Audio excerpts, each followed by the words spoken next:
malalata niyo magsalita? Tayo. Tingnan, sino yung mga sinner? Tayo! Ayun naman pala eh, may buhay naman pala eh.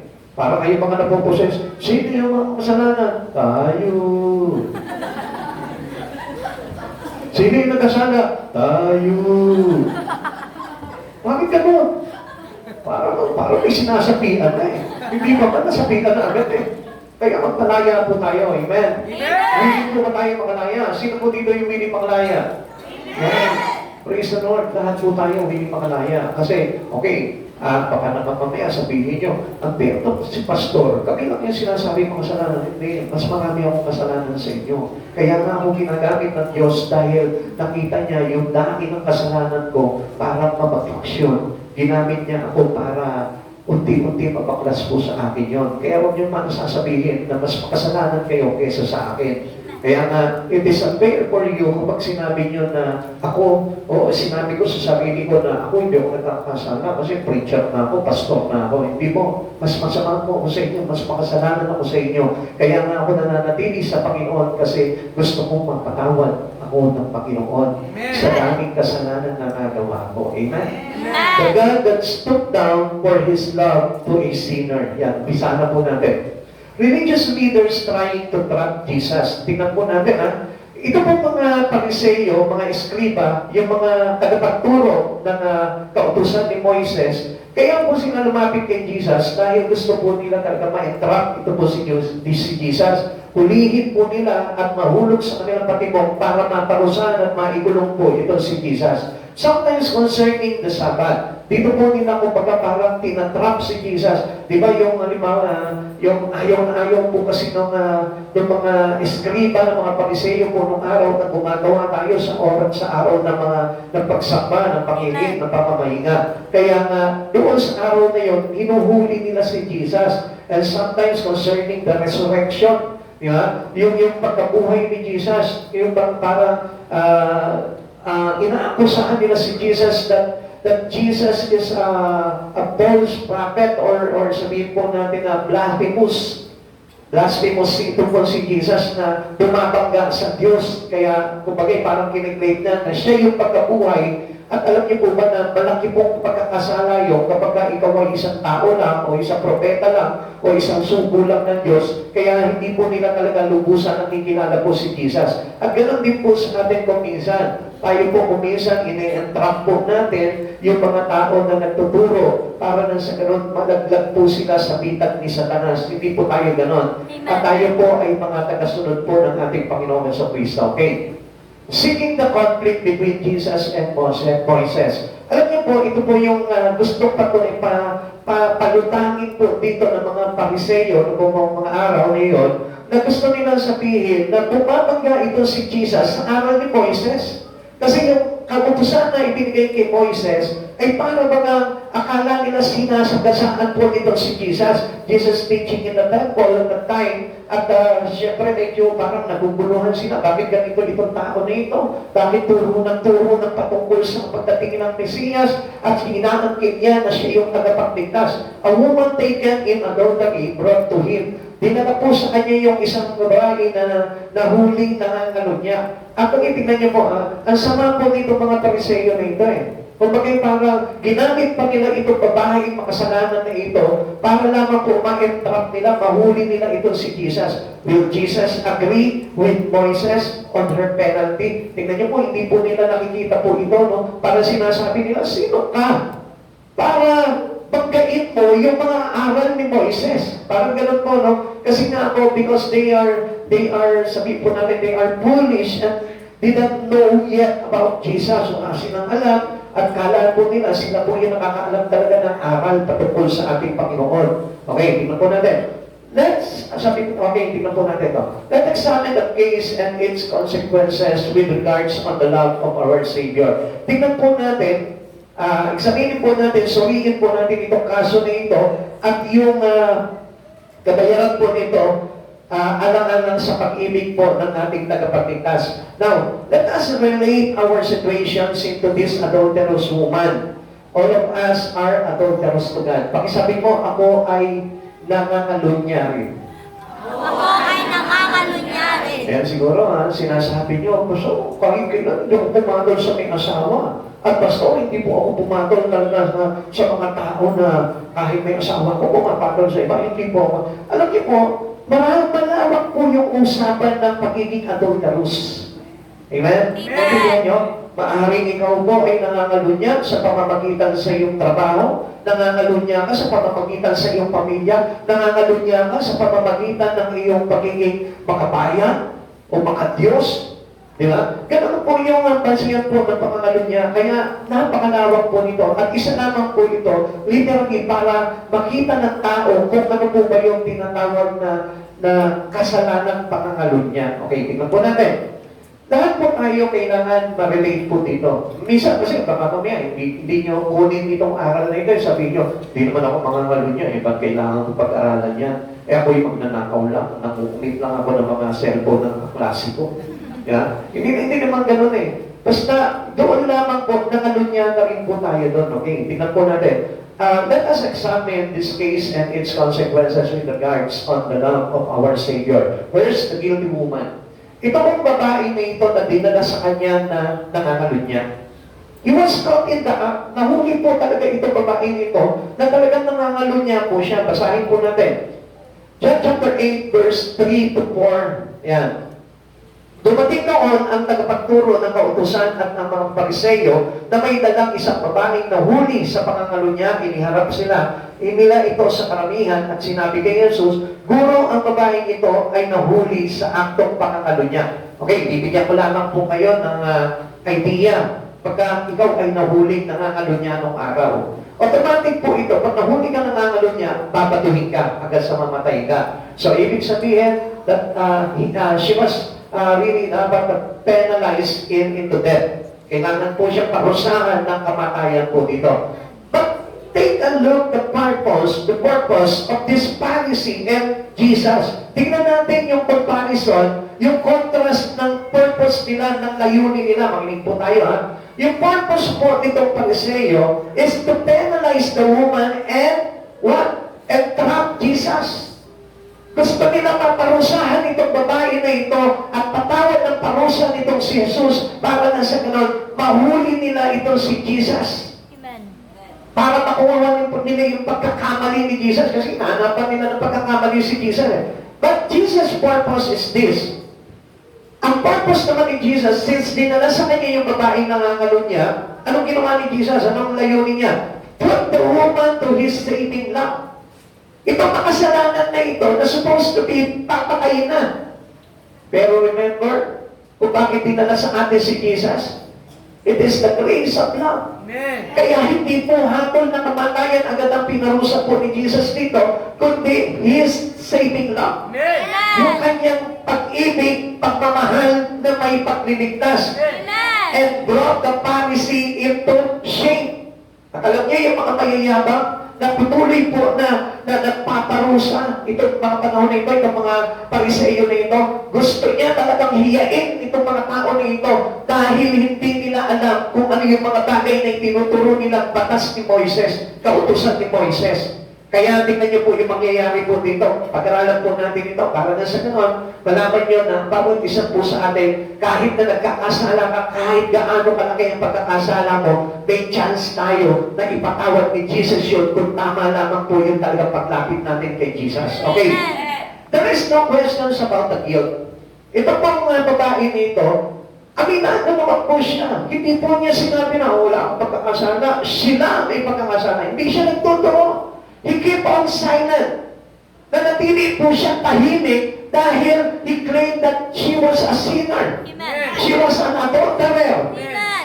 She does not treat innocent. Hindi niya sinabi na wala akong kasalanan. Inaakusahan lang nila ako, pinagbibintangan lang nila ako. Wala siyang may katanggi kasi she was caught in the act. Tayo madalas, di ba, kumisa kapag nagkakasala tayo, sometimes, alam niyo, tumatago pa tayo sa Panginoon at hindi natin inaamin sa Panginoon para sinasabi natin, kaya ko lang naman nagawa yun, Lord, kasi dahil sa kanila ang sama nila sa akin. Madalas tayo nagtuturo.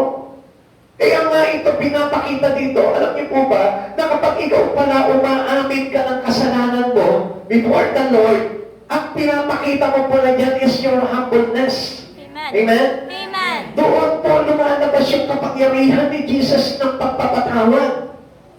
Doon lumalabas yung pag-ibig ni Jesus kapag ikaw ay umaamin sa kanyang harapan, lumalapit ka para humingi ng tawad. Amen. Amen. Amen. Kaya nga alam niyo po ba, umaapaw, nag-overflow yung pag-ibig ni Jesus kapag ikaw lumalapit ka sa Kanya. Amen. Kaya alam niyo po, nasasaktan po ang Panginoon kapag halimbawa ang isang makasalanan ay lumalayo sa Panginoon. Kasi alam niyo kung bakit? Kasi nakikita ni Jesus yung kapahamakan na nag-aabang sa tao na yon kapag lumayo siya. Supposed to be, we run to Jesus. Pag tayo'y nag-aasaan, dapat we come to Jesus, lumalapit tayo kay Jesus, tumatakbo tayo papalapit kay Jesus, hindi tayo lumalayo. Amen. Amen. Amen. She was caught in the act. Nahuli po siya talaga sa akto. Jesus does not accuse her accuser. Tingnan mo to ha. Bakit ganito? Bakit naman hindi pinarusahan ni Jesus ito mga nag-aakusa sa Kanya? Tingnan niyo po kung gaano kabalansi ito si Jesus para makita niyo po na wala po tayong karapatan na hatulan ang isang tao na nagkasala sa iyo. Amen. As well as ikaw naman na nagkasala, wala kang karapatan na ilaban yung sarili mo, kundi you remain silent and humble before the Lord. Ganun lamang po yun, ano po? Hindi po yung parang tayo pa yung nagmamalaki, tayo na nga yung may kasalanan, tayo pa yung nagmamalaki, at hindi pa tayo lumalapit para humingi ng tawad doon sa tao na pinagkakasalaan natin. Amen? Amen. This is how we go into Jesus. Halimbawa, nagkasala ka doon sa tao, ikaw mismo lumapit ka, magpakambaba ka doon sa tao, at pag ginawa mo sa tao yung bagay na yun, sa kay Jesus ka mismo nagpakumbaba doon. Amen. At si Jesus mismo ang magpapatawad sa iyo. Pero bakit po ganito? Parang hindi inakusahan ni Jesus ito mga accuser nito babaeng nangangalunya na ito. Tingnan po natin. Okay. Christ-like love is not quick to implement punishment. Hindi ganun eh. Hindi ganun kabilis magparusa ito si Jesus. Pasalamat po tayo dahil kung mabilis magparusa si Jesus, wala nang natira dito sa church na ito. Amen. Even ay, baka nauna pa ako sa inyo, sabi ko nga po sa inyo eh. Dahil sa mga kasalanan po natin, siguro mamaya meron tayong kaisipan na ganito eh, no? Uy, mabait yung pastor na yan kasi kaya nga naging pastor yan, mabait. No way. Hindi eh. Listen, makinig po tayo sa Panginoon. Gusto ko po nakapakinggan po natin itong mga bagay na ito sapagkat ito po bagay nito makakapagpanaya po sa atin sa kamay ng impyerno pagdating ng araw. Amen. Amen. Yan. Siguro sinasabi natin, may sila kaya sila naglilingkod sa Panginoon. Mababait kasi yan. Hindi, no way. Hindi tayo mababait. Amen. At kung kabaitan naman po ang pagbabasihan natin, bigyan ng bisay. Amen. Kung karunungan naman po ang pagbabasihan natin, bigyan ng bisay. Amen. Kung yung pagtulong mo lamang sa kapwa mo, pagbabasihan natin yung kaya ng bisay. Amen. Kung halimbawa yung pagpapalinis lamang po natin, ang gagawin po natin, bigyan ng bisay. Amen. Pero sa papaanong paraan tayo magliligtas? Sa paghingi ng pagpapakumbaba at paghingi ng tawad kay Jesus. Amen. Amen. Kaya nga si Jesus, alam nyo, is not quick, again, he is not quick to implement punishment. Hindi siya ganun magparusa agad. Kaya kung minsan hindi tayo napaparusahan sa pag-aakala natin na hindi naman pala masama yung nagawa natin eh. Kaya walang parusang dumarating eh. No. Is that disgrace? Pinapahaba niya yung period of time para makapag-isip ka na manumbalik sa Kanya at magpakumbaba sa Kanya. Amen. Do not claim na, uy, nakalusot ako, hindi naman po pala ako nagkasala. No, it is the grace. Amen. Kaya yung mga pasid mo, kung bakit hindi ka pinaparusahan, hindi ka papatay ngayon, wala ka pa sa impyerno ngayon, because of a long period of grace of God. Amen. Hindi ba tayo dapat magpasalamat doon sa Panginoon? Kasi gusto ng Lord, magsisi tayo, magpakumbaba sa ating mga pagkakasala. Amen. Being guilty, she pictures us all. Ito po babae na ito, pinapakita niya po dito, tayo mismo.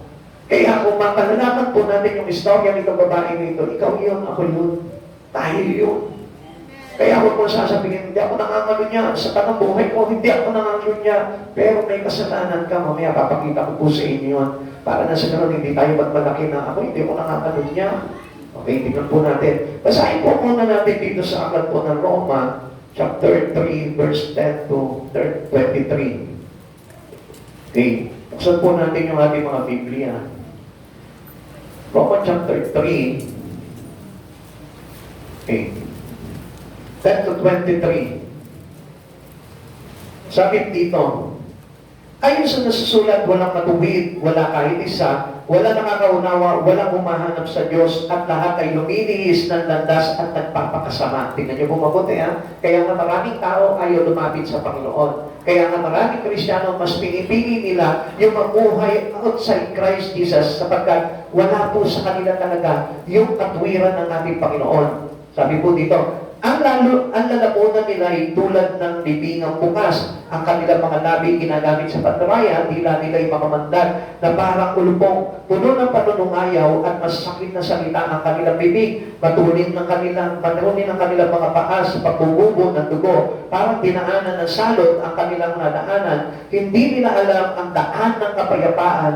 Ang pagkakakot sa Diyos ay walang pitak sa kanilang puso. Kasi we need to have fear in God. Amen. Meron po dapat tayo divine fear sa Lord. Paano nang sa gano'n? Hindi tayo nagmamalaki sa Panginoon at hindi po tayo kumbaga parang agresibo o parang arrogante sa harapan ng Panginoon na nagmamalaki po tayo. Okay. Ngayon nalalaman natin na anumang sinasabi ng kautusan ay sinasabi sa mga nasasaklaw nito upang walang maidahilanan ang sino man at managot ang lahat sa paghukom ng Diyos sapagkat ang pagkawawalang sala ng Diyos sa mga tao ay hindi dahil sa mga gawa ayon sa kautusan. Yamang nakikilala ng tao ang kasalanan sa pamamagitan ng kautusan.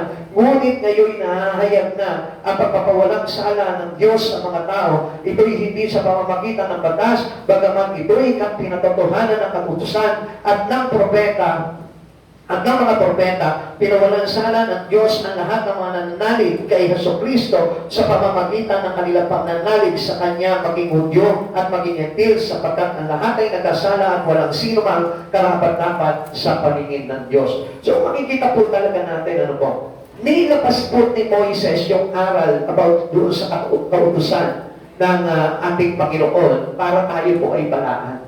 At para ipakita sa atin na ang tao doesn't have a reason for them to claim that they are unseen, that they are sinless. Para po makita ng bawat isa sa atin, yung 10 commandments na yun, makikita po natin doon na siguro majority of that command by God o kautusan o batas na pinagbabawal ng Diyos ay nagawa natin. Amen. Amen. Baka siguro kung meron kang hindi nagawa doon, baka isa lang. O nagawa mo pa lahat yun. Amen. Hindi nyo napansin? Kaya nga nahayag yung pagkakasala eh. Kaya nga kung papansinin po natin, sino ako para magpalaki? Sino ako na nangangaral ng salita ng Diyos para sabihin ko sa inyong matuwid ako? Hindi.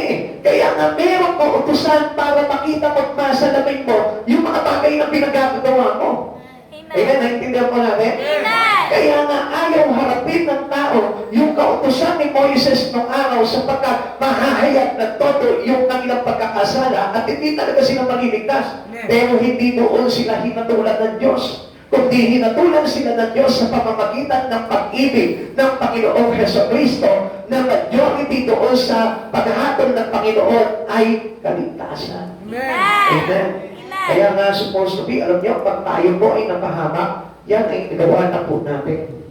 Kagagawa na po natin. At hindi na po ito, wala na po sabihin po natin na hindi sadya kung bakit tayo napahamak. Kundi talagang totoong sinadya na po natin kung bakit tayo na-impyerno. Sapagkat ang haba po ng grace ng Lord. Alam niyo po ba, yung buhay na ibinigay sa atin ng Panginoon, it is enough already for you to meet this Savior. Ilang taon ka ngayon? Let's say, sabihin mo, baka pa ako. It is enough already kasi nandito ka na eh. Makikinig ka na ng salita ng Diyos eh. Kaya nga, hindi po natin pwedeng sabihin na mahaba pa ang buhay o in extent to it. Parang sa huling yugto na lang ang buhay ikaw mo maglilingkod, hindi. Kapag ikaw ay natagpuan na ng Panginoon, ibig sabihin niyan, tinahayag na sa iyo ng Panginoon yung kapahamakan na nag-aambag sa iyo. Kaya ang dapat natin gawin, take and grab the grace of Jesus. Para sa ganon, ma-secure po natin o ma-assure po natin yung ating kaligtasan. Amen. Jesus does not lessen the charge. Hindi po niya binabawasan yung parusa ng kasalanan ng pangangalo niya. Hindi niya binabawasan yung kasalanan ng pagnanakaw. Pastor, kahit na ba 5 piso lang yung kinuha mo? Yes, it's the same. Paano nga kung halimbawa, let's say, tingnan niyo ha, minsan sinasabi natin, Pastor, piso lang naman yung kinuha ko paano yung batas na ibinagba sa atin ng Panginoon about sa tithing? O diba? Nagulat kayo, no? Napasok na naman yung tithes. Kasi yung batas na yun ay ibinaba sa atin ng Lord at kinamuhian ng Panginoon yun dahil kaya niya nga sinabi na ninanakawan ninyo ako. Amen? Kaya nga kung mapapansin po natin, mayroon po tayo mga pagkakasala na akala natin it is a simple sin that God cannot charge us. Diba? Akala natin, ay, hindi ako hahatulan ng Diyos dito. But I tell you one thing, para hindi ka makatulan, grab the grace of Jesus. Kapit mo siya, huwag mo nang pakawalan sa buhay mo. Or else, pagdating ng hulutin mo yung doon ng buhay mo, doon mo kakaharapin yun. Marahil ngayon, hindi mo nararanasan yung parusa na yun kung binabaliwanan mo. Pero, ang laki ng pag-asa natin because we are here today. Nakakilala ka, nakikinig ka ng salita ng Diyos, and that was the grace of God. Amen. Kaya nga, praise the Lord, kasi mayroon po tayong malaking pag-asa. Okay, adultery is still adultery. Pag sinabi pangangalo niya yan. Amen. Dahil sabihin mo na, hindi ko naman sadya Kaya sadya mo, kaya hindi mo sadya, pangangalo niya pa rin yan. Not just an affair. Hindi po yan isang affair lamang na try lang naman. Yeah. Try nga. Kapag tinry mo, ibig sabihin nun, pumasok ka na doon sa kasalanan. Kaya nga every one of us, by trying to do a little sin, you are sinner already. Amen. Inisip mo ba lang sabi ng Biblia, nagkasala ka na Amen? Amen. Sa isip pa lang, sa mata pa lang, sa pakiramdam mo pa lang, nagkasala ka na. Kaya nga yung, di ba, yung tumingin ka lang na mayroong pagnanasa sa isang babae, ano sabi ko, pangangalo niya na. Amen. So, ibig sabihin nun, who can resist that sin? Sino po ngayon na magsasabi niya na, ayaw kong umiwas sa kasalanan? No way. Sorry. But I tell you one thing, kahit ang gawin natin, hindi tayo makakalusot. Amen. Kahit ang gawin po natin, hindi po tayo pwedeng sabihin natin that we are sinless. And one thing for us to be sinless, when you receive Christ Jesus in you, doon lamang po tayo pinawawalang sala sa pamamagitan ng mga kabutihan at kagandahan loob ni Yesu Cristo. Amen. Amen. God's standards are unchanging. Hindi po nagbabago yung standard ng Lord. Kaya nga, He is the same yesterday, today, and forevermore. Amen. Siya pa rin yun. Hindi nagbabago ang ating Panginoon. Kaya kung nakikita niyo yung higpit ng araw ng Diyos, doon po sa mga tao po ng araw, ganoon pa rin po kahigpit ang Panginoon. Kaya lang, yung grabing pag-ibig ng Diyos talaga sa atin, yun po yung in-extend niya sa atin kung bakit hindi pa po tayo napaparusahan. But we must remember that because of God's love, for us, we are forgiven. Sa pag-ibig ng Diyos, tayo po yung pinatawad. Amen. Kaya nga gusto ko malaman po ninyo, walang sino man sa atin na pwedeng tumayo at umiwalay kay Kristo sapagkat we are already forgiven in Christ Jesus. Amen. Na yung ating pagtapit lamang kay Jesus, hindi ka pa nagsasalita, pinatawad ka na. Amen. Yung anak mo, hindi pa isinisilang, pinatawad na yan. Amen. Kaya nga, isang bagay nga, sabi kong sa inyo, para mapahamak tayo, yung layuan mo ang Panginoon sa buhay mo. Yung iwanan mo, yung talikuran mo si Yesu Cristo sa buhay mo. Tinalikuran mo yung pag-ibig ng Diyos na dapat sana'y may kalakip na kaligtasan. Amen. Kaya mga kapatid sa Panginoon, ito po yung kumbagay parang yung bigat na dapat na ating pinagdurusahan ngayon, inako ni Jesus po yun, kaya pinalitan ng pag-ibig po yun. How you feel or ano ba yung nararamdaman mo kapag ka may nagmamahal sa iyo? Sige nga po. Pwede po bang malaman? Ano yung nararamdaman mo kapag ka mayroong parang nararamdaman, mayroong isang tao na nagmamahal sa'yo? Yeah? Ha? Kahit putok-putok yung puso niya, merong mga luwa yung mata, tapos na. Masaya kayo? Masaya pa rin, kahit na ano itsura niya, masaya pa rin. Because that was a great love. Pag-ibig pa rin yun, pagmamahal pa rin yun. Nagpapakita pa rin yun ng talagang totoong puso ng ating Panginoon sa Kristo. But seriously, ano yung nararamdaman mo? Pagka nalaman mo na may nagmamahal sa'yo. Halimbawa, yung anak mo. Masaya lang. Yan ang nararamdaman nyo. Wala namang kwenta kayo makaramdam. Higit sa saya, yung mararamdaman mo. Kumbaga parang unexplainable feelings yung mararamdaman mo, di ba? Kaya nga yung iba, di ba kapag halimbawa, yung sinagot siya nung nililigawan niya, di ba, kinikilig. Kinikilig ba? Kinikilabutan ka, di ba? Di ba, ang sakit ng pakiramdam, di ba? Pagka gano'n, ano po? Amen. Para naman mga innocent, di ba, di ba, yung kinikilig ka lang ng mister mo, di ba? Di ba, parang nararamdaman mo. Kunyari, nagpapakimot ako. Pero yung kinikilig ka ba, di ba? Hindi. Oo, hindi ako naniniwala sa inyo dyan. Pero si Jesus, tingnan niyo yan. Nung makasalanan ka pa, pinaramdam na sa atin ng Panginoon yung pag-ibig niya. Kaya doon sa pag-ibig ng Diyos, yung dapat kiligid ka. Amen. Amen. Kaya na wala na po yata kinikilig na tao sa pag-ibig ng Diyos. Pero may mga yung katabi mo, kinikilig ka pa ba? Pagka si Jesus ang nagmamahal sa iyo. Kinikilig ka pa ba? Si Jesus ang Hindi nagmamahal sila kinikilig sa pag-ibig ng Diyos. So, tingnan niyo po ito. Romans chapter 5, verse 8. Tingnan niyo. Ngunit pinatunayan ng Diyos ang kanyang pag-ibig sa atin nang mamatay si Kristo para sa atin noong tayo'y makasalanan pa. Tingnan niyo po yun. Noong tayo'y makasalanan pa. Ipinadama na sa atin ng Diyos yung pag-ibig niya. Ikaw, yung kaaway mo ngayon, yung kinaiinisan mo ngayon, kaya mo bang ipadama sa kanya yung pag-ibig mo? Yung nagkasala sa iyo, kaya mo bang paramdam yung pag-ibig mo? Yung kinasusunod naman mo tao, na ginawang ka ng napakabigat na kasalanan, kaya mo bang mahalin yun? Si Jesus, ginawa niya yun sa atin. Amen.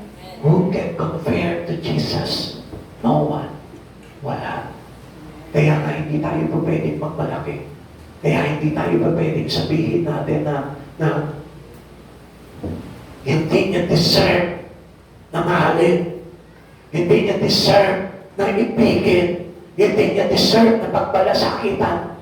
But one thing I tell you, ginawa sa iyo ng Diyos siya. Amen. Amen. At hindi lamang po yun. Hindi niya lang basta sinabi sa iyo, I love you, mahal kita, iniingatan kita, ililigtas kita. Hindi. Kundi lahat ng bigat ng kasalanan, tinubos ka niya, dinala niya, nagpapako siya sa krus para lamang mailigtas ka. Amen. Kaya siya pagmahal.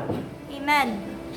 It is opposite with Satan. Si Satan, akala mo minamahal ka, pero ang gagawin pala sa iyo nito, ipupulit ka niya sa kapahamakan. Akala mo, ito yung tao na nagmamahal sa iyo, pero ito pala yung kaaway mo na maglalagay sa iyo sa kapahamakan. Kaya nga, alam niyo, ang Lord, tayo tinuturuan niya sa totoo at sa tama at sa katuwiran niya. Sapagkat mahirap ang gawin yung katuwiran ng Diyos, pero yun yung maglalagay sa iyo sa totoong pag-ibig at pagmamahal ni Yesu Kristo. Amen. Kaya nga mga kapatid sa Panginoon, yung po mga nagtutuwid sa inyo, yan po yung totoong nagmamahal. Yung nanay mo na kinasusuklaman mo, na masyado ang ingay-ingay ng bibig, na lagi kang sinisigawan, pinupulyawan ka, yun yung totoong pag-ibig. Yun yung wagas na nagmamahal sa iyo. Yung mga tao na nagtutuwid sa iyo, kapag nagkakamali ka, sila yung totoong nagmamahal. Amen. Yung mga tao na akala mo, sinasabi mo na masyado namang judgmental tong tao na ito, yun yung totoong nagmamahal. Amen. At mga kapatid, kapatid sa Panginoon, gusto ko po na malaman mo, yung tao na nagdediretso sa iyo, sa kamalian mo, siya yung totoong taong ipinadala ng Diyos sa iyo para ipalabas sa iyo yung kanyang pag-ibig. Kaya pasalamat ka kung meron ka magulang. Pasalamat ka kung meron kang disciplinary parents na meron palaging nandiyan palagi sa iyo. Magpasalamat ka doon. At kung meron kang mamahalin, mahalin mo yung mga tao na yun na walang tigil, umaga pa lang pagkagising mo, pinagsasabihan ka na, hanggang sa matulog ka, inaantok ka na, nagsasalita pa rin sa iyo. Yun yung mga tao na dapat mong impitan ng yakap. Amen. At huwag mong papakalawalan sa buhay mo. Sapagkat sila yung totoong tao na ibinigay sa iyo ng Diyos sapagkat ayaw kanilang mapahamak. Amen. Ngunit pinatunayan ng Diyos ang kanyang pag-ibig sa atin nang mamatay si Kristo para sa atin noong tayo'y makasalanan pa. At the moment na tayo po'y naglalaro sa kasalanan, si Jesus, He keep on hugging us. He cuddle us, He throw His love for us. Lagi niya tayo binabato ng pag-ibig niya. Kaya na, alam niyo, siguro, kahit na anong mangyari sa buhay ko, di ako bibitiw sa Panginoon eh. Kasi, pag binitaw ako yung pag-ibig ng Diyos, wala na. Wala na pagmamahal na mararamdaman ko sa puso ko na masarap. Kahit na yung mga tao nagmamahal sa akin, pag wala na yung pag-ibig ni Jesus sa iyo, hindi may mararamdaman yung mga taong nakapaligid sa iyo na nagmamahal sa iyo. Because the love of Jesus is the best. Amen. The best or the great, wala katulad yung pag-ibig ni Jesus. Tingnan niyo po ito, no? Kung dinala sa kanya itong babaeng nangangalun niya. Proud Pharisee, yung mga may bitbit. Proud scribe, yung mga nagbitbit sa kanya. Sila yung mga tagapagturo na kung saan ay para naman hindi naman talaga ayon sa kalooban ng Panginoon. Anong ginawa ko ni Jesus? Okay. Stupid na. Umupo siya. Jesus stood down and write and wrote. Ano kaya sinulat nito si Jesus, no? Noong mga panahon na yun, na habang nandyan po yung mga eskriba, mga pariseyo, yung mga tagapagturo ng batas ng kautusan ni Moises, habang dinadala sa kanya yung babaeng nangangalo niya. Ang ginawa ni Jesus, instead na harapin po sila, umupo si Jesus at sumunod sa lupa sa pamamagitan ng kanyang daliri. Basahin po natin. Itinanong nila ito upang subukin siya at nang may maiparatang sila laban sa kanya. Ngunit yumuko lamang si Jesus at sumulat sa lupa sa pamamagitan ng daliri. Patuloy sila sa pagtatanong, kaya tumayo si Jesus at nagsalita. Ang sino man sa inyo na walang kasalanan, ang siyang maunang bumato sa kanya at muli siyang yumuko at sumulat sa lupa. Di nagsalita si Jesus. Hindi umadol agad si Jesus. Samantalang sa tao, ang daming sasabihin sa iyo pag nagawa ng kasalanan. Lahat ng kasamaan, babato mo na doon sa tao. Dahil nainis ka na, nagalit ka na, at punipulong, but Jesus, no. He is overwhelmed with His love. And this love is a great love that coming from His Father in heaven, and not from anybody else. Amen. Yung pag-ibig niyang yun, banal. Yung pag-ibig niyang yun, ay talaga, hindi natin deserve eh. Sa totoo lang, hindi yun yung pag-ibig na may batik. Yung pag-ibig na yun, alam niyo po ba, hindi yun yung may pag-ibig na kumbaga parang may gusto lamang sa'yo. Dahil natutuwa lamang sa'yo. Hindi po ganun yung pag-ibig na yun. Yung pag-ibig ng Diyos na yun, yung tinatawag na agape love. It is unconditional love. Na kahit na asama-asama mo sa Panginoon, na kahit na parang ayaw mo na pinapaupuhingan mo na ang Diyos sa buhay mo, but still, yung pag-ibig ng Diyos na yun ay totoo. Amen. Walang kaplastikan yung pag-ibig na yun. Ako, pag nagmahal pa ako, plastic pa eh. Pero ang Diyos talaga, hindi natin masasabi dahil ang Diyos, yung pag-ibig ng Diyos, puno-puno ng sangkap ng kabanalan. Amen. Sa puso, di ba, kung imagine po natin yung puso ng tao, pag binuksan mo yun, mapakit ang itsura nun. Pero yung puso ng Diyos, makikita mo, halumuya ang bango nun, lalabas yung ganda nun, aapaw yung ganda nun, sapagkat ang pag-ibig ng Diyos ay banal. Amen. Amen. Amen. Kaya nga, ang ginawa ni Jesus, hindi siya nagsalita. Hindi siya nagpatakak agad, hindi siya nag-akusa, hindi siya naghatol agad, kundi yumuko siya. Ano kaya ibig sabihin po nun?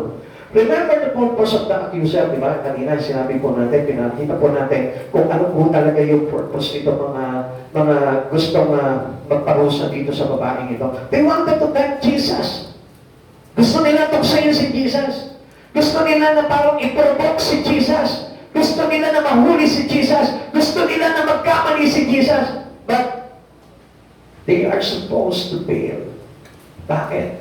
Kasi hindi nila kailanman masusubok si Jesus because of His love. Grabe yung pag-ibig ng Diyos eh.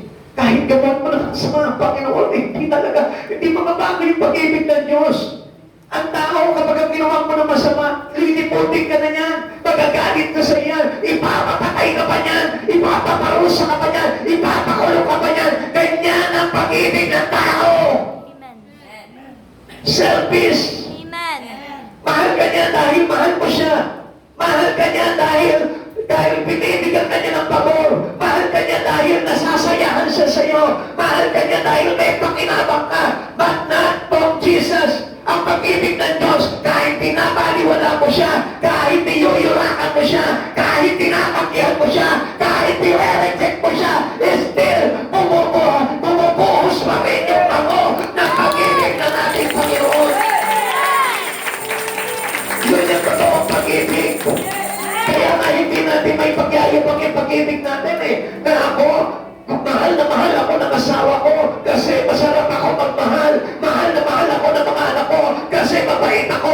Mahal na mahal ako ng mga kaibigan ko kasi mabuti ako kaibigan dahil merong demand.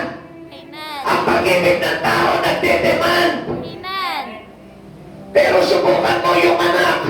Kapag pinupulyawan na ng nanay niya, nagagalit na yung anak, nawawala na yung kanyang pag-ibig sa kanyang nanay. Yung kaibigan mong tinuturing mong best friend mo, nawawala yung pag-ibig mo. Kapag niloko ka na, kapag tinaya ka, kapag inisahan ka. Amen. Pagkain ito, Jesus.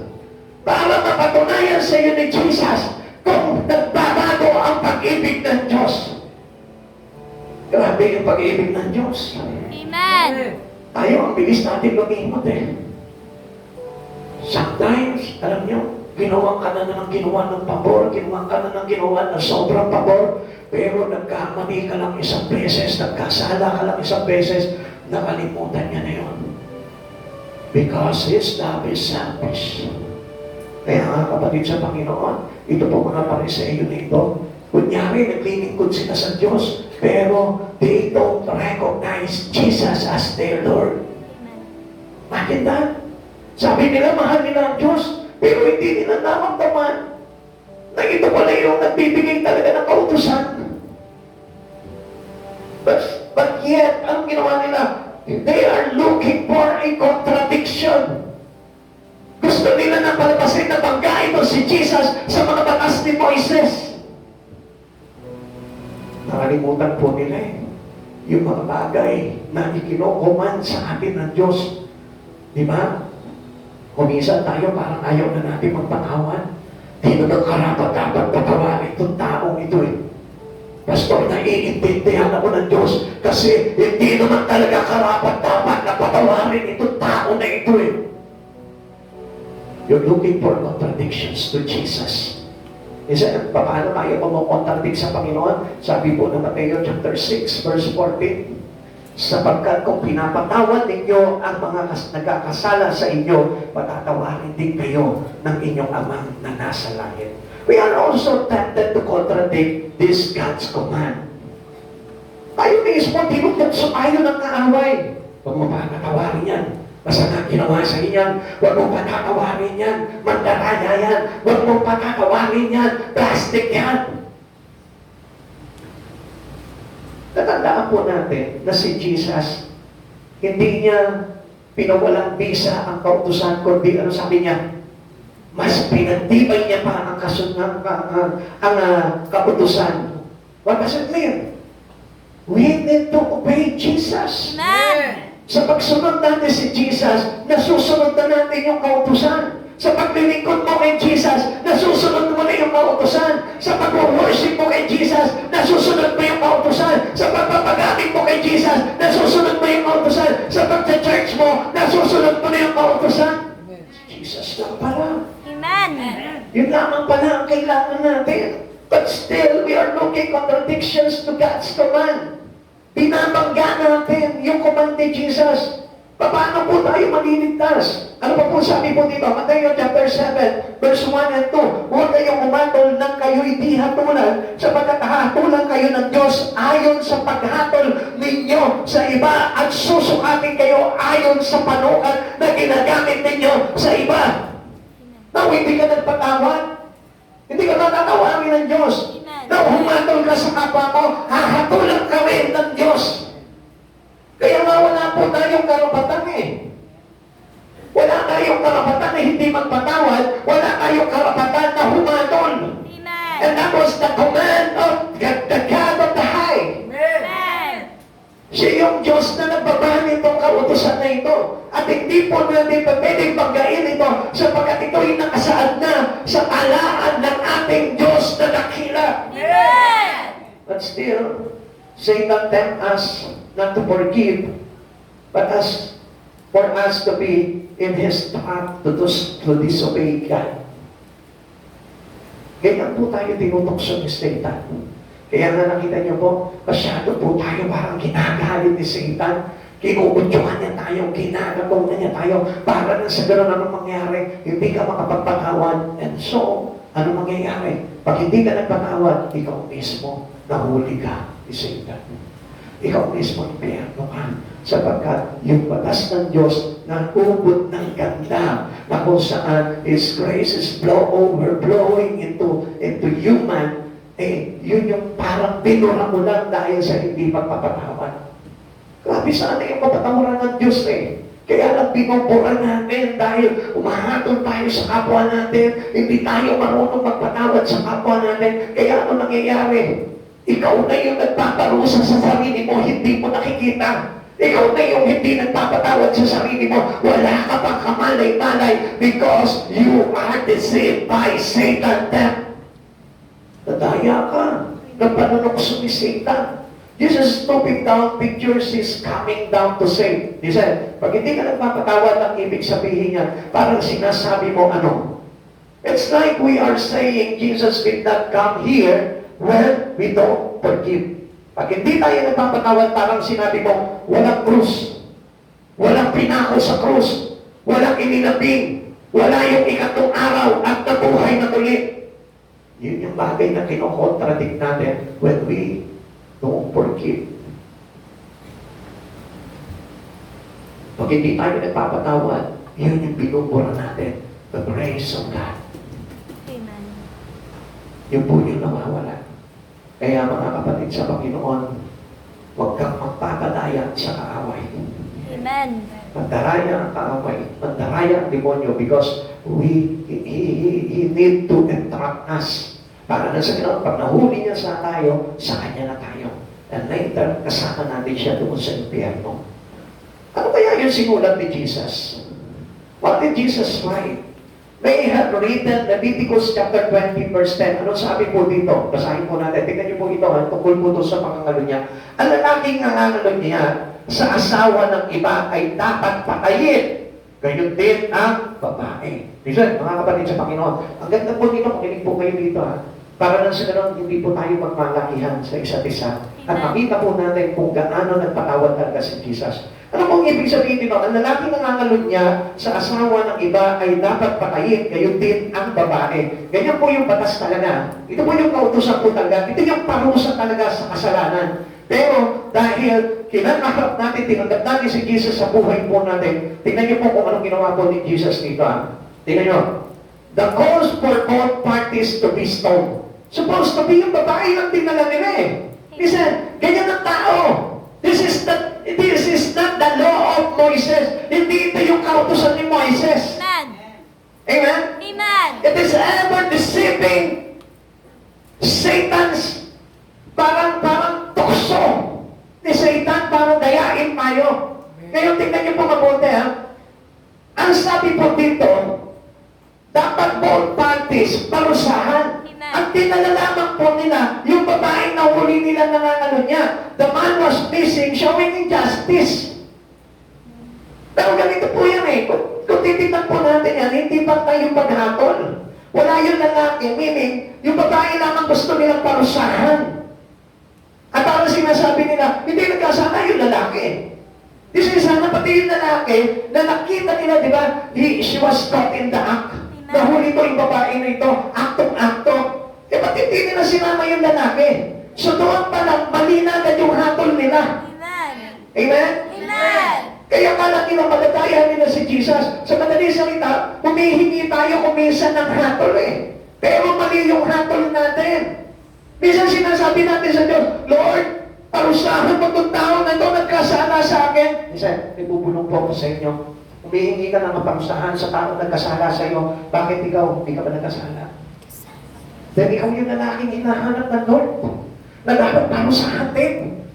Gusto mo parusahan ng Diyos yung tao na nahuling na nagkasala sa iyo. Pero, ikaw, paano? Hindi ka ba nagkasala? Sala po. You have the same sin with that adulterous woman. Kapatid, hindi mapipwede pati ikaw parusahan na rin. Ganun po dapat eh. Pag humihingi ka ng parusa sa tao na nagkasala sa iyo, dapat ikaw parusahan din. This is the divine law of God. Amen. At kung i-break natin yung parang sinasabi natin, hindi tama yung batas ng Diyos.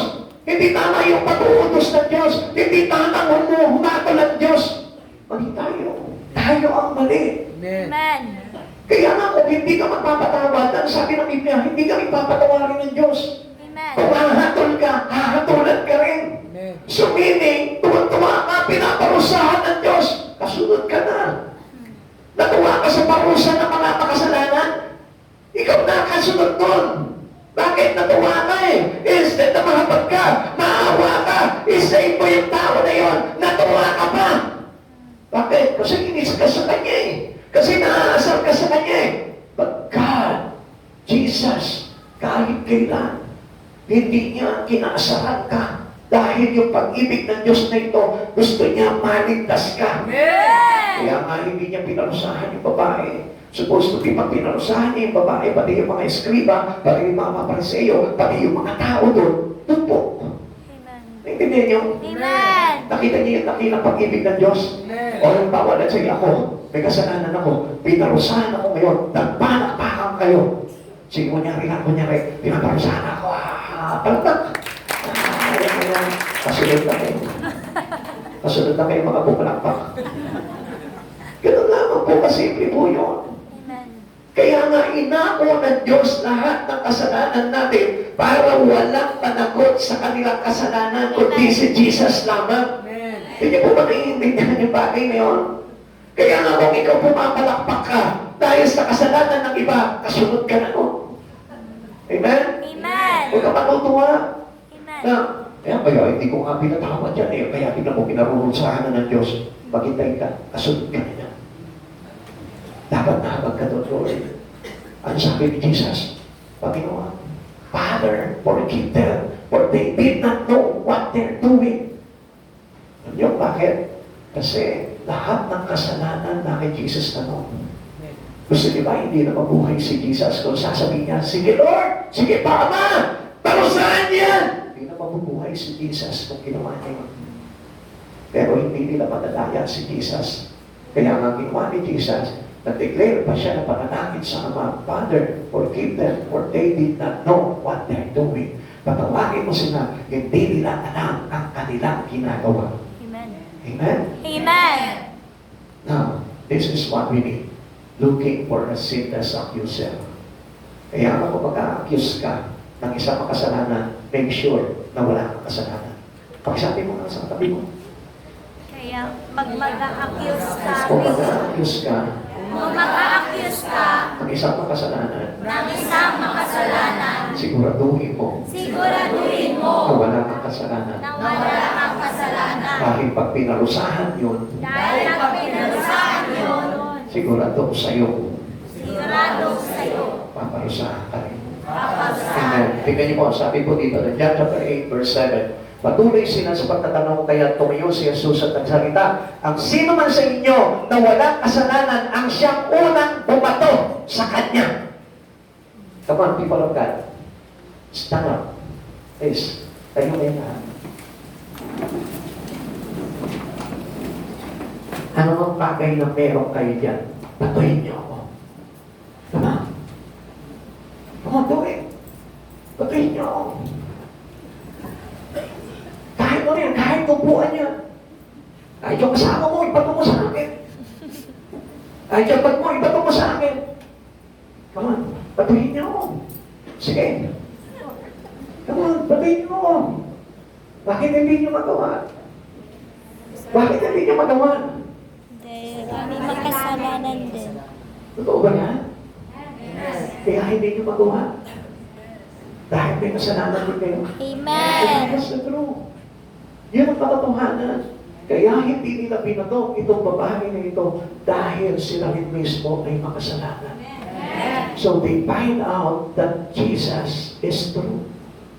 Kapatid, kung kilala mo si Jesus that He is a truth, huwag kang hahatol. Huwag kang hindi magpapatawad. At huwag kang magpapataw ng parusa sa kapwa mo sapagkat sinasabi mo na hindi si Jesus ang katotohanan. Amen? Amen. This is a big sin to God.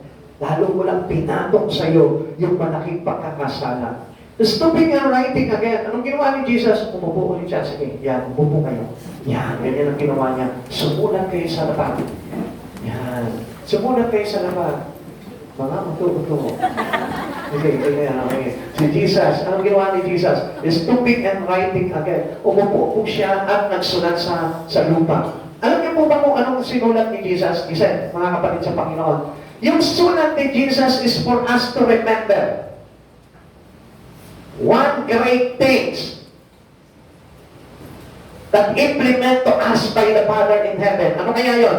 They have written the 10 commandments. Pinapaalala niya, oy, sandali, basahin niyo muna ito sinusulat ko bago kayo pumatol. Unang utos, huwag kayong magkaroon ng ibang Diyos maliban sa akin. Ikalawa, ano? Huwag kayong makakalo niya, ano pa? Ha? Huwag kayong magnanakaw. Igalang niyo ang inyong mga magulang. Sige, sino sa inyo ang hindi gumagawa nitong mga bagay na ito? Pinaalala ni Jesus yung bagay na yun. He had once written them in stone. Para sinabi niya, hinuhuli niyo ko, you entrap me. Now, you will find something on me. May bagay kayong maaalala sa akin. Ano kaya yung naalala nila kay Jesus nung umupo at nagsulat? Tingnan na. Sumulat ng 10 commandments. Siya si God. Amen. He once written the 10 commandments. Amen. Siya yung nagsulat. Amen. Siya yung nagsulat doon sa 2 tapyas na bato. Pinapaalala niya, ito yung sinulat ko nung araw. Ngayon gusto niyo ba isulat ko ulit kayo para mapasailalim kayo sa sumpa nito kautusan nito at hindi mapasailalim sa akin? Come on! Intindihin niyo yun mga kapatid. Kung ikaw ay umahatol ka sa kapwa ko at hindi ka marunong magpatawad, I tell you, ibibigay ulit sa iyo ng Diyos na ito yung 10 kautusan para ipailalim ka doon at tignan ko lang kung masunod mo yung bagay na yun without Christ Jesus. Having Jesus in our life is a big, big, great thing in us. Amen. Dahil dumating na sa atin yung pagtupad doon sa kautusan na yun sa pamamagitan ni Jesus. Romans chapter 3, verse 19 to 24. Alam natin na ano bang sinasabi ng kautusan ay sinasabi sa mga nasakop nito upang walang maidahilan ang sinuman at dahil dito'y mananagot ang lahat sa Diyos para walang maidahilan ang sinuman. Hindi nila masasabi na hindi naman ako may gawa nun, sila may gawa nun sila masama. Hindi tayo makakapagturo dahil wala tayong dahilan dahil lahat tayo ay nakapaisa-ilalim doon sa kautusan na ito at dahil kay Jesus tayo ay tinanggal niya doon. Amen. Walang tao mapapawalang sala sa paningin ng Diyos sa pamamagitan ng pagsunod sa kautusan sapagkat ginagawa ng kautusan ay ang ipaalam sa tao na siya'y nagkasala.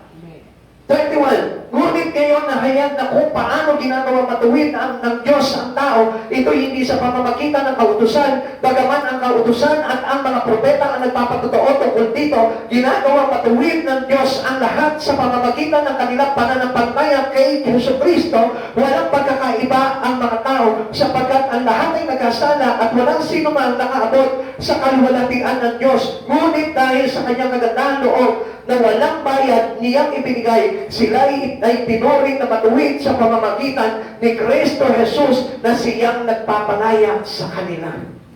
Galing ano? Amen. Isinsana wala na tayo eh. Isinsana, hulog na tayo sa impyerno. Wala na sana tayong pagpapawad. Pero dahil sa pag-ibig ni Jesucristo sa atin, He saved us. He do whatever written on the book of law. Amen. Ginawa niya lahat yun. Isinakatuparan niya yun. Actually, hindi lamang po 10 commandments po yun. Hindi lang 10 kautusan yun. Marami yun.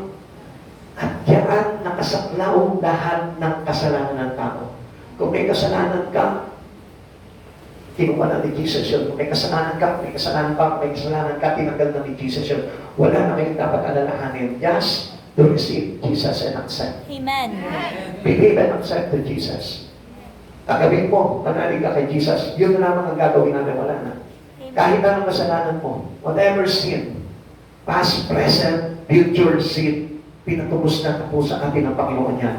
Wala ka nang aalalahanin sapagkat binayaran na ng Panginoon yan kung mananabili ka kay Jesucristo. Amen. Past, present, and future sin of man has been already been paid. Bayad na. Yung susunod na mga kasalanan mo, yung susunod na magkasala sa'yo, yung susunod na hindi mo pa alam kung sino yung magkakasala sa'yo, patawarin mo na. Sapagkat kanyang magpatawad ang tao, ang Panginoon. Past, future, and past, present, and future sin has been paid already by the blood of Amen. Jesus. And that blood brought us into eternal life.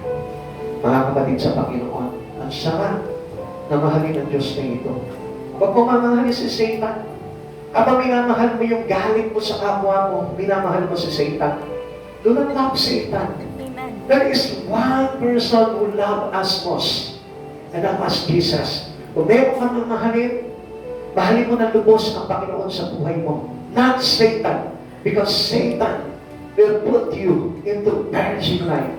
Papahama ka lamang niya. At kapatid sa Panginoon, kung nararamdaman mo yung pag-ibig ng mga tao na kung saan ibinubulit ka sa kasamaan, itinutulak ka sa kapahamakan, huwag mong ibigin yan. Ibigin mo yung mga tao na nagtutulak sa iyo, papalapit kay Kristo, because that was the Spirit of God, the Spirit of Jesus itself, para maligtas ka. Amen. Ikatlo, the power of an awakened conscience. Magkaroon po sa ating yung kapangyarihan na tayo po ay magising sa ating mga konsensya. The convicted abusers did. Anong nangyari po sa kanila? Nung sinabi ni Jesus sa kanila, maunang bumato ang walang pagkakasala. They realize that they all sinned to God.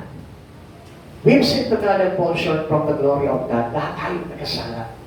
Ikaw sa oras na ito, galit na galit ka sa taong may kasalanan sa iyo. Pero hindi mo pa alam, mayroon din mga tao na supposed to be dapat magalit sa iyo. Pero hindi ka ba mapalad dahil hindi siya nagalit sa iyo? Hindi ba mapalad dahil hindi siya naginis sa iyo? Hindi ba mapalad ka dahil hindi ka niya sinumpa?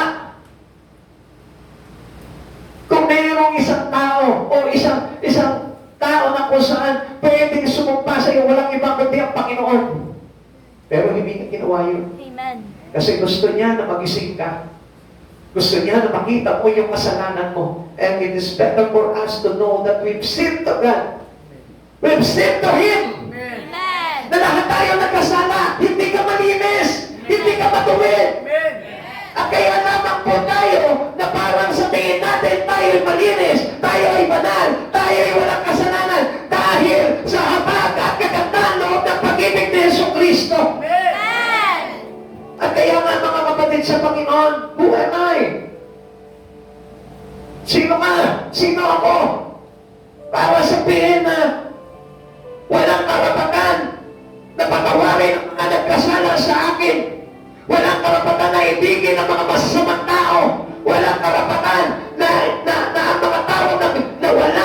ngayon ay wala na tayong pakialam. John chapter 8 verse 9, na marinig nila iyon, sila'y isa-isang umalis, simula sa pinakamatanda, iniwan nila ang babaeng nakatayo sa harapan ni Jesus. They goes wrong. Mali pa rin yung akbang na ginawa nila. They leave Jesus and that woman who got in adultery. Iniwan nila doon. At alam niyo kung paano nangaamba ng Jesus na ito, yung babae na nalun niya. Bakit? Hindi siya nagtatakbo. Dahil to supposed to be, di ba, nakalaya na siya doon, pagkakatakip sa kanya ng mga tao na yun. Wala na yung mga tao, iniwanan na siya. Pwede na siya tumakbo rin at iwanan niya si Jesus. Pero hindi. He was too ashamed. Iyak-iyak siya kay Jesus. Hindi pa rin siya makapagsalita. Pag tinatanong lang siya ni Jesus, no, tamang malabas yung kanyang salita, ng punong-puno ng kababaan noon. Umiiyak. Na parang aminado siya sa Panginoon, Lord. Totoo naman sila eh. Makasalanan naman po talaga ako na dapat talaga patayin ako. Sabi ni Jesus sa kanya, where are those thine accuser? Asan yung mga nag-accuse sa iyo? Asan yung mga nagpaparatang na huli sa iyo? Ang tanong po dito, has your conscience be awakened? Ngayon sa oras na ito, about listening, about finding out that we've all sinned. Nagising ka ba sa katotohanan na sino ka? Na hindi ka malinis? Na hindi ka maluwig? Amen. Na wala kang dapat na ipagmalaki sa Panginoon? Supposed to be, na dapat tayo yung babae na umiiyak sa harapan ng Panginoon at sinasabi sa ating Panginoon, hindi naman talaga ako dapat patawarin eh. Dapat naman talaga ako parusahan. Pero alam niyo po ba kung anong ginagawa natin? Sa kabila ng alam na natin na tayo'y may pagkakasala, still, anong ginawa natin? Tinakasan natin ang Lord at gusto natin iwanan ng Panginoon. Nasa pakiramdam natin, kaya natin ang sarili natin. Nasa pakiramdam natin, kaya magtumayo sa sarili mo. Nasa pakiramdam natin, na ang Diyos pa ang may utang na loob sa atin. Don't run away, come to Jesus and be forgiven. Na kapag tayo po ay tumatakbo papalayo kay Jesus, nawawala yung pagpapatawad. At habang ikaw naman lumalapit ka sa kabila ng iyong kasamaan, nananatili ka sa kabila ng kabilagkaman ng iyong ginagawang kasalanan sa Panginoon, nilalapit mo, sinisiksik mo ang buhay mo kay Kristo, patuloy kang pinapatawad ng Diyos. Amen. Hindi mahirap, madali lang. Hindi mahirap magpatawad ng Panginoon. Sapagkat He really wanted us, Jesus, to give us a new life, a new beginning, a new life. At sabi niya po doon sa babae, the woman called Jesus Lord. Ito po yung dapat eh. Kung tinatawag mo talaga Panginoon ng Diyos sa buhay mo, dapat makikita na ikaw ay lumalapit ng todo sa Kanya. Makapit sa Kanya. Bumababa ang kalooban. Lumalambot ang puso. Umiiyak. Nagpapatira pa, humihingi ng tawad sa Panginoon. John chapter 8 verse 11. She said, no one, Lord. Walang bumato sa akin. And Jesus said, neither do I condemn you. Go and from now on, sin no more. Kapatid, mabalad ka dahil until now hindi ka pa pinapato. Mabalad tayo dahil hanggang ngayon hindi pa rin tayo pinaparusahan. And one thing I tell you, na sinasabi sa iyo ng Panginoon, even Him, even Jesus, hindi ka niya paparusahan. But one thing, He commanding us, sin no more. Huwag ka na mag-asala. Kapatid sa Panginoon, sa oras na ito, gusto ko po na malaman po ninyo na ang Diyos na ito, hindi ka niya papagawa ng parusa. Pero isang bagay na ang sinasabi niya sa iyo, lumapit ka sa Kanya at mabuhay ka na ng hiwalay sa kasalanan. When you call Jesus Lord, you are forgiven and must have a new life full of love. Puno-puno na dapat ng pag-ibig na marunong magpatawad. She was no longer condemned.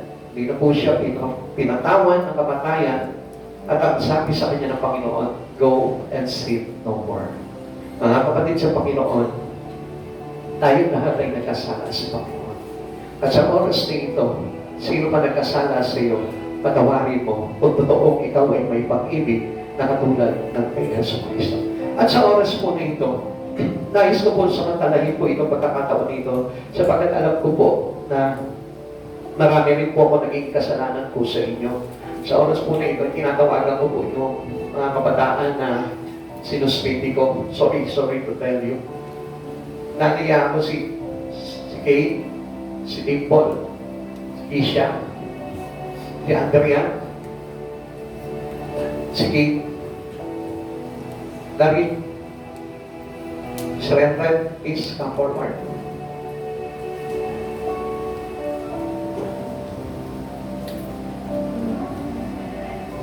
Come on, please.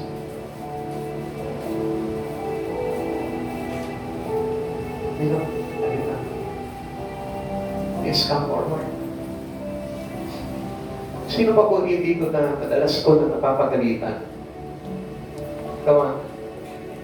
Pwede kayo mag-volunteer sa oras na ito. Gusto ko na patunayan po sa inyo na sa oras na ito, gusto ko sabihin po sa inyo lahat, especially sa mga kabataan na ito, kailanman hindi ako nag-alit sa inyo. Kailanman hindi ko kayo pinersonal sa mga bagay. At kung nakikita niyo pinapagalitan ko kayo, pagmamahal diyan, bilang pastor ninyo. Dahil ayoko kayo mapariwala. At kung iniisip niyo na sobra ako, na masyado ako mahigpit sa inyo, gusto ko malaman niyo, pagmamahal yan ng isang magulang para sa inyo. At sa oras na ito, gusto ko sa matalinga sa harapan ng Panginoon. Ako mismo yung hihingi ng tawad sa inyo lahat. Nasaktan ko kayo. Patawarin ko sa lahat ng aking mga pagkakamali. May mali man ako nagawa sa inyo. Nasaktan ko man ang kalooban niyo. Napakilaman ko man ang mga buhay ninyo. Ako yung hihingi ng tawad sa inyo. Patawarin niyo ako. Hihingi ako ng tawad sa inyo. Hindi ko gusto na saktan kayo. Hindi ko gusto na magdalamahati ang puso niyo. Hindi ko gusto na mawala kayo sa Panginoon. Ginagawa ko ito dahil ayoko matulad kayo sa mga kabataan na hiwalay sa Panginoon.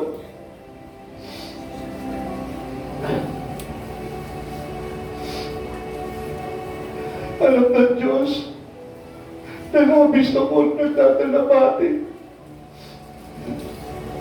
Alam ng Diyos kung gaano nasasaktan ang kalooban ko.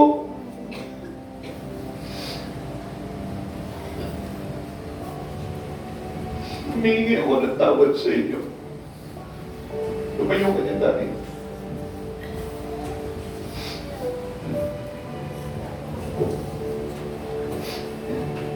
Patawarin mo ako. Pabiyaan mo ako. Pabiyaan mo ako. Please, pabiyaan mo gawin ko to. Patawarin ko ako. Pabiyaan niyo ako. Humingi ako ng tawad sa inyo.